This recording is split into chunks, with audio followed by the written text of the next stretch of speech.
So the idea is Columbus in 1492 sailed the ocean blue, right? And everyone told him he was crazy because the earth is flat, you're going to fall right off the edge. And he said, no, I believe the earth is round, and I'm going to prove it. And then he found America, and then later on Magellan was the first to circumnavigate the whole earth, and they finally proved that the earth was round. There's a problem with this, and it's not true. And if you remember from last time, this is a picture of the Ptolemaic model. This is a 16th century picture, but it's of the Ptolemaic model, which goes all the way back to the 2nd and 3rd century. Does the earth look flat? No. So they had a model that showed that the sun was a sphere, the moon was a sphere, all the planets were spheres, and they were moving in a circular motion around the earth. Well, obviously they could see the moon was a sphere, right? I mean, yes. Right. And that's the point. Is what? It's a flat pie. It's always right. So why would the moon and the sun and all the planets be a sphere and the earth a flat? Doesn't make any sense. No. And in fact, we know from all the way back to ancient Greece, not only did they know the earth was a sphere, they also had very good, for the time, estimates of its circumference. A guy named Eratosthenes, who lived in 3rd century BC, also in Alexandria, Egypt, calculated the circumference of the earth to be around 28,000 miles from shadows on pillars that measured the distance between these pillars. That's amazing. Measured the angle of the shadow from the sun at high noon, and calculated the Earth's circumference to be, depending on which unit of this, called the stadia that he was using, about 28,000 miles. That's actually just under 25,000 miles, so he's actually pretty close. And so there were debates about how big the Earth was, but nobody believed the Earth was flat. So how it came the idea that Earth is flat? Who made up that? We'll get there. Okay. I'm just going over what really their actual views are. And again, if we remember from last time, right, ancient Christians all throughout Christian history considered the ancient Greeks to be authoritative. And so you had to disregard the ancient Greek views on this to believe that the earth was flat, and which most did not. Okay, so two who did, and in fact these are the only two people in Christian history that we can find who did believe in a flat earth. They're like Tanxius and that guy. We'll call him Cosmas and ignore the last part. Cosmas Indica Plustus, I don't know. So these two, Lactantius is 3rd century, Cosmas is 6th century. They did believe the earth was flat, but they were rejected by everybody. They were considered heretics, and their writings were not followed. They were outliers. Everybody else believed the earth was spherical. Now, this is where we get into your question. Where does the actual myth of the flat earth actually come from? Well, the first example of it that modern historians can find is actually from this book, published in 1828 by Washington Irving. Does anybody remember who Washington Irving is? He's an author. Yes. He wrote... Not Lost in the Mohicans, there was something else. I can't think. Yeah, The guy on the horse without the head. yes. Oh, yeah. The Legend of Yes. Sleepy Hollow. Yes. And also Rip Van Winkle. He wrote that one as well. And so he was a fiction author, and he wrote fables and things like that. And well, he was in Spain, and they asked him to interpret or translate a bunch of old documents about Columbus that were in Spanish. And instead of doing that, he wrote this sort of half history, half fable about Christopher Columbus. And in this, he argued that, well, according to these ancient documents that I had access to, Columbus came to the court at Salamanca and argued before Queen Isabella, give me money to go on my journey. But the church and the priests and everything said, no, don't give him money because the earth is flat and he'll die and fall off the edge and everything. Well, that did happen, but the church authorities were not arguing that the earth was flat. They opposed Columbus's view not because they thought the earth was flat, but because they believed Columbus was wrong about the size of the earth. So if you think about what Columbus was trying to do, by Columbus's time in history, they were sailing around Africa, right, south around Africa from Spain and Portugal, and around the Cape of Africa to reach India and trading with India. And Columbus believed that if you sailed straight west, you could get to India faster. Why? Because he thought the Earth was much smaller than it actually is. So if you look at an actual globe and trace, from Spain and pretend North America is not there and just go straight over to India, you'll see how long it is compared to the route they were using around Africa. It wasn't actually shorter. But Columbus found the island of Hispaniola. No one knew North America was there. Even the church authorities didn't know that, and thought he'd found India for a long time after that, actually, which is why It's called the West Indies. The West Indies. But it's also why they called the natives they found there Indians, because he thought he'd found India, and he thought he'd proven that he was correct about the size of the Earth for a long time after that. And so the name Indians and West Indies stuck. There is a lot of similarity between people. They say they crossed through the Bering Strait from Asia and became the Red Indians. Yeah, so they were probably descended from Asians, Yeah, right? Very similar. And so they look similar. Similar to our northeast people. The people in India, the northeast of India. But it's also like your Danny. Danny, is a people, typical example. so many people ask him whether he is some American Indian, Native American. Native American. He is from that region. it's also possible that at the Tower of Babel, right? And when the Lord put everybody in their own languages, that he moved continents, right? And so as they dispersed from on the one landmass, they were just moved. I don't know. They say That's it's a possibility. some flood also. Yeah, this is the Noah's flood probably separated the Continents continents. moved, and Yeah. India is a subcontinent. Yeah, yeah. The Himalayas. So there are quite Yes. conjectures. So anyway, this book actually was the most popular biography of Christopher Columbus all the way until 1942. Oh, So a lot of people learned about Columbus for a long time from this book, which contained inaccuracies that nobody checked out, partially because the source documents were in Spanish. Another guy in 1834, now just to give you a time of history where this is, in 1828 Charles Darwin was probably in college, and in 1834 he was actually on the voyage, the famous voyage on the Beagle. So that's where we are from Darwin's perspective. Antoine Jean Latran, if I said that correctly. That was pretty darn good. Antoine Jean Latran. Oh right, because so you French are the- yeah. So you speak Creole or actual French? French. He was a historian at a university in Paris that was known as a progressive and radical institution. He studied, for example, under another scholar who wrote a book claiming Jesus was an imposter. They were all atheists and progressives, and so he's like, I wonder if we can show this about the ancient church to malign the church and discredit the Bible and stuff like that. So Latran latched onto Lactantius and Cosmas there and argued, quoted them and then argued that they were authoritative and typical of the church fathers, which they most certainly were not. But this gave a academic legitimacy to the myth of the flat earth in 1834.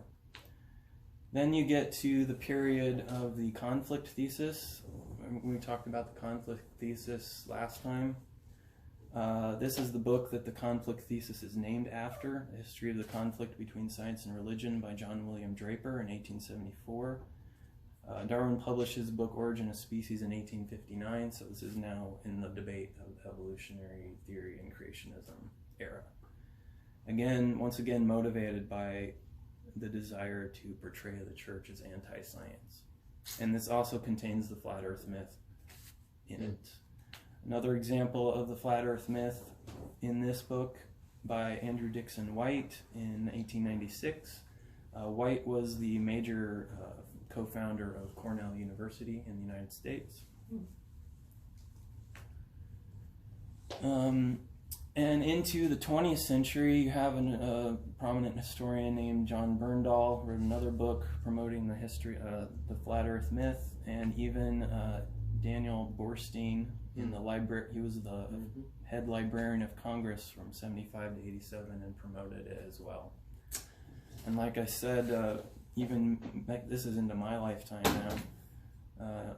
I remember this being in textbooks when I was in elementary school. But today, they're finally starting to get rid of this, but it's still out there. I heard it in a speech by Barack Obama once. I've heard it in other politicians' speeches before where they say, well, they used to believe in the flat Earth.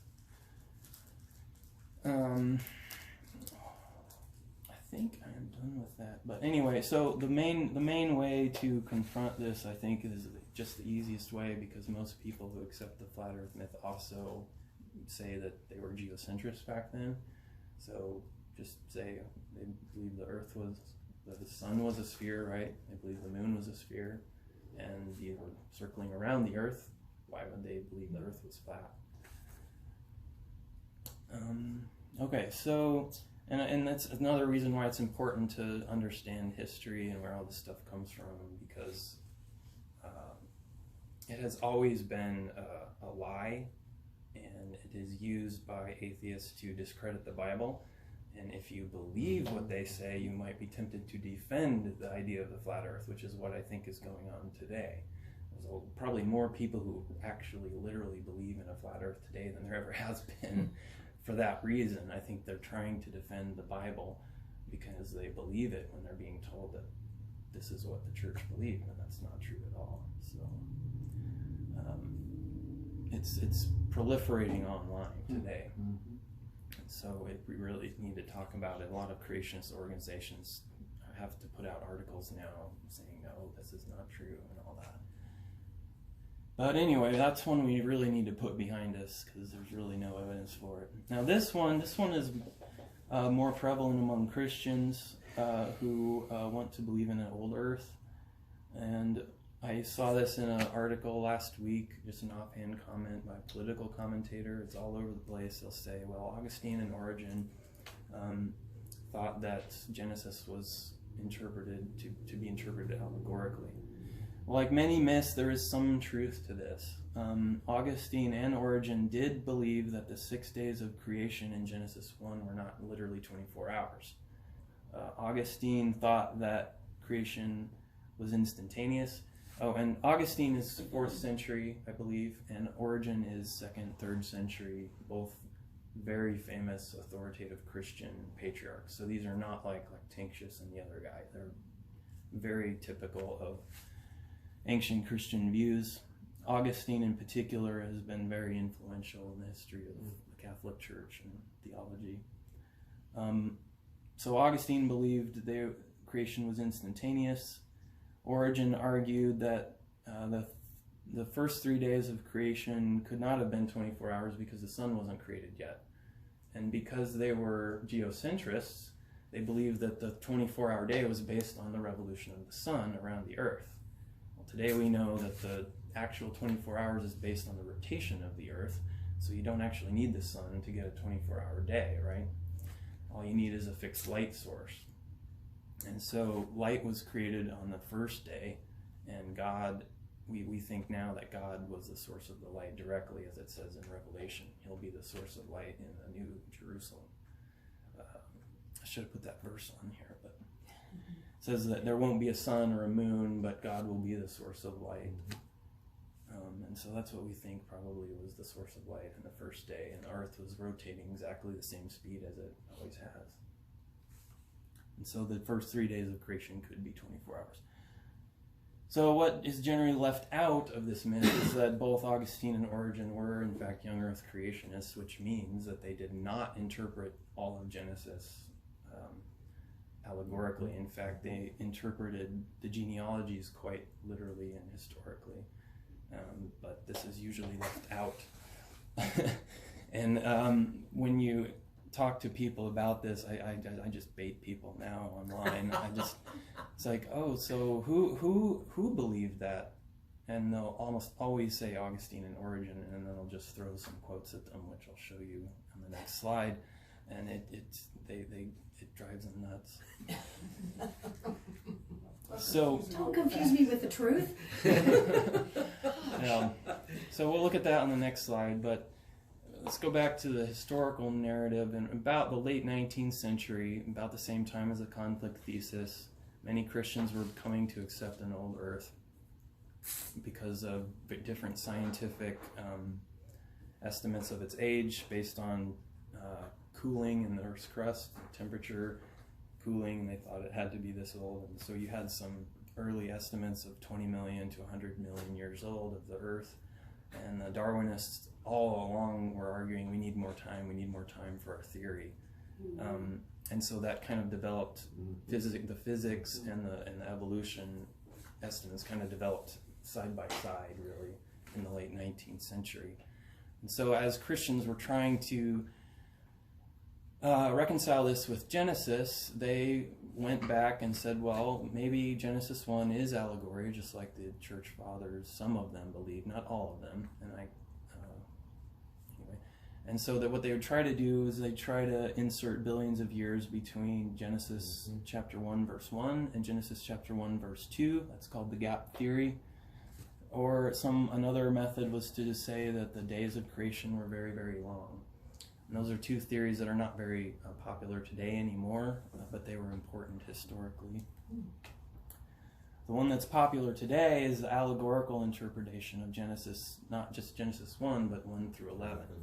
And so this is where the bait and switch occurs, is they say, well, ancient Christians believed Genesis was an allegory, and therefore we can interpret Genesis 1 through 11 as allegory. Well, none of the ancient Christians actually did that. They interpreted some of Genesis 1, but never the genealogies. So they'll say that Genesis begins the true history in chapter 12 with the story of Abraham. That's at the beginning of chapter 12, Abraham's given the promise, and that starts Abraham's story. And so they'll say from there, that's where it starts to become more and more accurate history in Genesis 12. But everything before Genesis 12, Tower of Babel, Noah's flood, the genealogies, that's all just ancient myth. Along with that, the corollary of this myth is that if their view that Genesis is allegory is the ancient Christian view, then young earth creationism must be brand new. And so I've heard at least 3 different theories of this. Some will say that creation started in the 50s and 60s with the modern creation science movement, which there was a beginning of a modern creation science movement in the 1961 with Henry Morris's book called The Genesis Flood. So there's some truth to that. But the belief that the earth is young goes all the way back to the beginning of Christianity and farther. Francis Collins is a theistic evolutionist. The people up here who believe in, for instance, the gap theory and the day-age theory, they're generally called old earth creationists. Francis Collins is an example of a theistic evolutionist. It's a little different. They believe that they basically believe the entire mainstream scientific narrative and just that God did it. And so, whereas old earth creationists tend to accept a lot more of the biblical history, and they just say, well, the earth is old and all the rest of it is true. For example, Joshua Swamidas is a bioinformaticist in Missouri, and his idea is called the genealogical atom, and he thinks that all the evolutionary history of life is what evolutionists say it is, but God specially created Adam and Eve back then, and they interbred with the early hominin species. And so we're both descended from Adam and Eve and apes at the same time. It reminded me of Tycho Brahe's hybrid model, right, where he's trying to have it both ways. He's trying to combine the two theories and say, well, this is a compromise view, right? It's kind of what politicians do. So that would be what I would kind of call an old earth creationist. William Lane Craig is an old earth creationist, if you've heard of him. Francis Collins is the most famous theistic evolutionist. He was the head of the Human Genome Project, and he was also appointed by Barack Obama to be the head of the NIH, the National Institutes of Health, which is the largest funder of scientific research in the world. He is still there. And so he wrote a book after he got famous for the Human Genome Project. He wrote a book called The Language of God, where he argued that... Yeah, I have that book. You read it? Yeah. Good. And remember, it has a picture of DNA on the front, but Collins doesn't actually believe that God created DNA and says so in the book. Oh my gosh. So he calls it The Language of God with a picture of DNA on the front, and then no, he doesn't actually believe that. So it's strange. Collins' view is a little strange. We probably don't have time to go over that. I could do 2 entire classes on theistic evolutionary beliefs because they're all over the place. Yeah. And there's many, many different views. But we don't really have time to do that.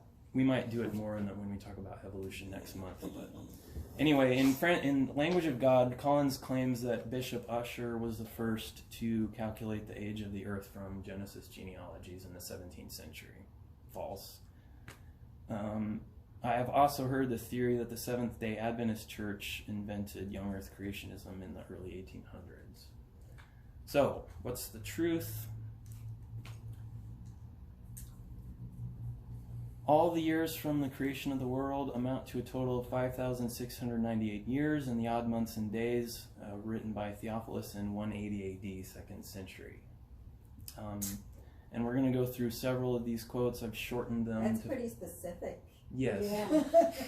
And if you look at the context, it's even more specific. He explains exactly how he comes to... Through genealogies, is that what he says? Mm-hmm. So the genealogies in Genesis go up to Abraham, and then you can tell from Joseph and Abraham, Isaac, and Jacob and Joseph, because they give the lengths of their lives in the rest of Genesis.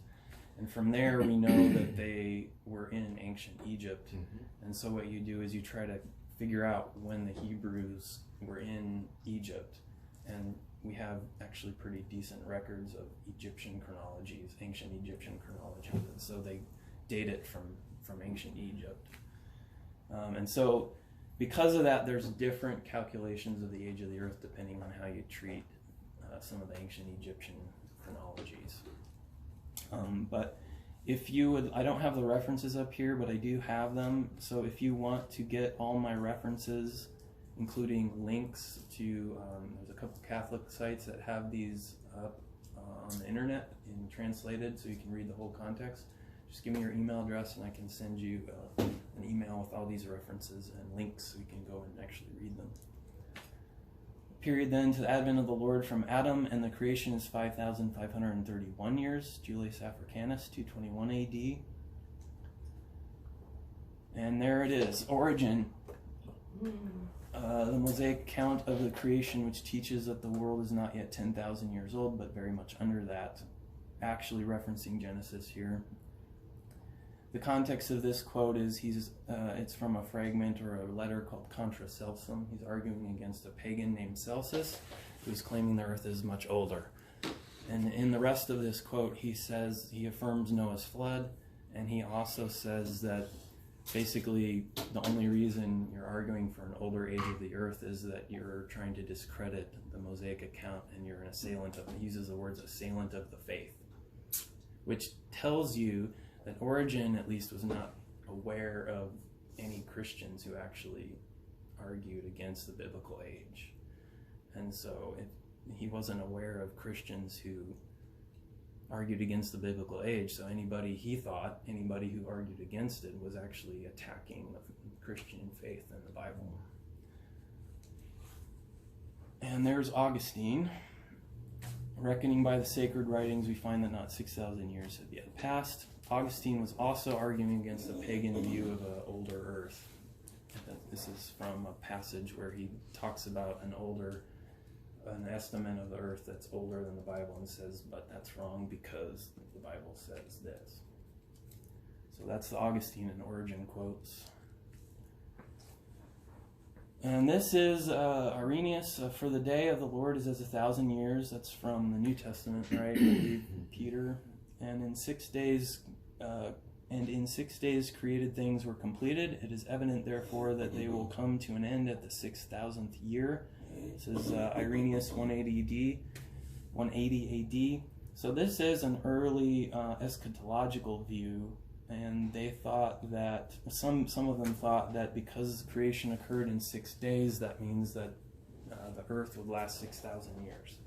And so at the end of 6,000 years, the earth would end, and you go into the millennial kingdom. That'd be the 7,000th year, corresponding to the 7th day of rest. Okay, obviously that didn't happen, but it shows that they believed. That's a stretch to even. Yeah. Yeah, well, at that time it might not have been. So they Something somebody said, right? A day is 1,000 years. Oh, okay, yeah, I see.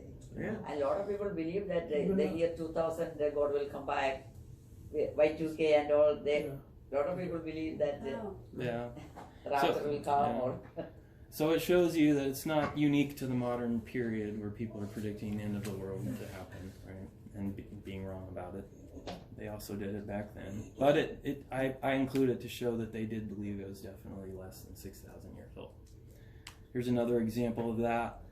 From the birth of Christ, then, we must reckon the 500 years that remain to make up the 6,000, and thus the end shall be. That's Hippolytus of Rome, 205 AD. So again, saying it's under 6,000 years. All right, so why does it matter? Obviously, they were wrong about the end of the earth, right?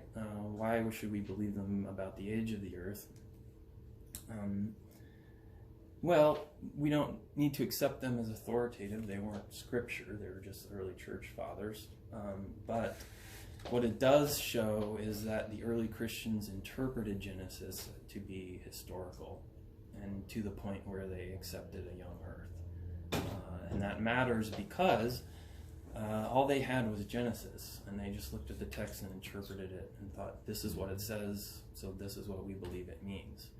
Historically, old earth interpretations of Genesis did not actually occur until the modern scientific period. And so it becomes obvious then that the reason why people are going back to the Bible and reinterpreting it is because of modern scientific estimates of the age. And that's called eisegesis, because they're taking information from outside the text and putting it into their interpretation of the text. And so when you show these quotes to old earth people, they get very upset because it makes it very clear that that's what in fact they're doing. And somewhere deep down they know that's what they're doing, but they try to pretend like their view is the ancient one so that it sounds like, you know, people actually interpreted Genesis this way before modern science, when that really wasn't the case. And just in close up here, there's lots of verses that young earth creationists use to show that the New Testament authors believed the Old Testament was historical and authoritative. But this is really the smoking gun. 2 Peter 3:3-6. Above all, you must understand that in the last days scoffers will come, scoffing and following their own evil desires. They will say, where is this coming he promised? Ever since our ancestors died, everything goes on as it has since the beginning of creation. But they deliberately forget that long ago, by God's word, the heavens came into being, and the earth was formed out of water and by water. And by these waters also the world of that time was deluged and destroyed. A clear affirmation of Noah's flood. Okay, so we do have a few minutes left. That's okay. So we'll go into. We talked a little bit about this last week, how the creationists during this period of the 1700s were mostly young earth creationists and believed that they were thinking God's thoughts after him, in the words of Kepler. And figuring out creation was a way of understanding the way God thought about creation, and that creation was ordered by a single creator, and therefore you could understand how it was rationally worked and understand scientific laws and things like that. And then you have, after that, you have a period in the 19th century, a century C.S. Lewis called abnormal. and the early 20th century. And after World War II, you see a resurgence in creation science, as I talked about before. So the period from roughly 1800 to 1950 we'll talk about next month when we talk about evolution. And then next week we'll talk about modern creation theories since World War II. So something really big happened during World War II that totally changed the trajectory of Western thought. And again, we'll talk about that next month. Okay, and so next week we'll do a bunch of creation science, as much as we can fit in. We could even do some today if you guys want to, but any questions? So, question. Is that Theophilus the one that Luke mentions? No. Most excellent. Because he was 180 AD, but I'm wondering if maybe he was somewhat of his lineage. I don't know, honestly. And it also can be Theophilus is the lover of God. Yeah. Can be a common. He probably was named after the Theophilus in Luke, most likely, but we don't know if he was in the same family. So do we know maybe it was a title rather than a Could have been. We don't know much about that Theophilus. If you look up at the links that I found for him, I think that one is actually a fragment. Okay. So we're lucky we even have the name of the author, probably. So That's what I thought too. The first thing is this the Theophilus that Luke wrote to? And maybe it's his grandson or something. I don't know. Two quick things. Could Have you be. ever looked at the map out here? yeah, I did last time. Yeah. It's very detailed. And did you have a chance to look at Victory of Reason yet? No. Okay. Oh, the book. Yeah, I The read book that down. called The Victory of Reason. Yeah. Stark, Yeah. right? Rodney Stark. Yes. Yes, Rodney Stark. I put it on my Amazon list. I Yeah, think. good. Yeah, because he talks about how the scientific process actually started, to your point, by those early believers knowing that there was a creator and he had structure and it was their job. But he also delves into all other world Oh yeah, views but it and was why their they job weren't doing science. for the scientific method. Yeah. It was their job to put forth a theory and see if they could prove it or disprove it based upon facts of creation. So that's how the scientific process came about. Was these guys, Galileo, Pascal, Newton. Yeah. Newton spent a year inventing calculus and Newtonian physics. He spent way more time working on his book about ancient chronologies. He spent a lot of time working on the ancient Egyptian chronologies. So he was also a young Earth creationist. Oh yeah, Michael Faraday was in Oh that, yes, in another that guy. time period too, right after Newton. And he's the one that discovered basically how to use electricity. And it was because he wanted to discover the secrets of Yeah. God. Because the capacitance measurement is after his. Yeah, you'll study him in physics for sure. Yes. It is. There's stuff named after him. Yes, it is nice to know that millennial Yes. guy is able Yeah. to go back into history, because most of the millennials don't go. They are just on their Yeah. Well, on it's their iPhone, and they don't go back into history. It's Gallup just put out its 2-year poll a couple months ago. So they've been doing this poll since the early 1980s, polling the 3 different views. Basically, man evolved, but God did it. Man evolved, but God didn't do it. And then the young Earth creationist view. And the young Earth creationist view has gone from about 45-46% of the U.S. population down to about 40% today. And then the other view has not gone down quite as much, but it wasn't as high. It was around 30s, and it's gone down to upper 20s. It's really the non-theist view that has risen from about 20 to 25% or something like that. I don't have it in front of me, so it's definitely growing. So next week we'll talk about catastrophic plate tectonics, my favorite creationist theory. It's a very exciting time to be a creationist. This theory is brand new in scientific terms. It was first published in 1994. Yeah. Whoops. And it's really, people are starting to explain all kinds of things in the light of catastrophic plate tectonics that are really exciting. lots of things creationists couldn't explain before are being figured out and understood better. There's also the rate study, which was a while ago now, but they came up with some interesting evidence showing that maybe radiometric decay or radioactive decay happens a lot faster. Carbon dating. Yeah. Carbon dating is in with radiometric dating. Yeah. We'll talk about different creationist views on distant starlight and radiometric dating. Those are the two big problems for creation science. How does starlight get here from stars that are 13 billion light years away if it's only 6,000 years old? We'll talk about different ways to resolve that. And radiometric dating, it's supposed to take a very long time for radioactive decay to occur. It's an exponential curve, and and that's how they date rocks and stuff like that. So we'll talk about. Hopefully, we'll get to all of that in 1 week. But Thank you. thank you very.